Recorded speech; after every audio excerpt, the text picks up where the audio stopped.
চশমা museum, a house of world class, জলট্যাক মোড়, বহরমপুর মডার্ন হোটেলের সামনে।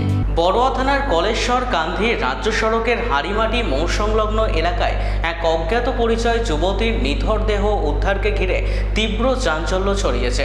আজ শনিবার সকালে স্থানীয় বাসিন্দারা রাস্তার ধারে ওই যুবতীর দেহ পড়ে থাকতে দেখে তড়িঘড়ি বড়ুয়া থানার পুলিশকে খবর দেয়। পুলিশ ঘটনাস্থলে পৌঁছে দেহটি উদ্ধার করে ময়নাতদন্তের জন্য হাসপাতালে পাঠিয়েছে। মৃতার নাম পরিচয় এখনও জানা যায়নি এবং এটি খুন নাকি অন্য কোনো ঘটনা তা নিয়ে ধোঁয়াশা তৈরি হয়েছে। কিভাবে দেহটি সেখানে এলো এবং মৃত্যুর আসল কারণ কি তা খতিয়ে দেখতে ইতিমধ্যে জোরদার তদন্ত শুরু করেছে বড়ুয়া থানার পুলিশ। 30 বছর থেকে আসছি, একটা মহিলা পড়ে আছে ডেড বডি, তাই আরও এনেকে পাড়ার 2-4টা মহিলা দাঁড়িয়ে আছে, এসে দেয়াল একটা মহিলা পড়ি, তা কীভাবে পড়েছে কীভাবে মরেছে যায় না।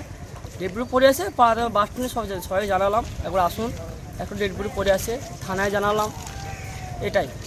কি পরিচিত চিহ্ন? পরিচিত মধ্যে কোনো দেখিনি, আগে কোনো দেখিনি, আজকে প্রথম দেখছি, এটাই। পুলিশ প্রশাসন ভাববে, এটা তো পুলিশ প্রশাসন দেখছে, ওরা উনিরা দেখি কি আলোচনা। হ্যাঁ, মহিলা বডি, বয়স 30-32, ওরকম একটা চুড়িদার নাইটে বলছে, এইটাই শাড়ি পাও না। পুলিশকে খবর দেওয়া হয়েছে, পুলিশ এসছে, পুলিশের মতন খুব সুন্দর একটা পরিবেশ একটা নিয়ে এসছে।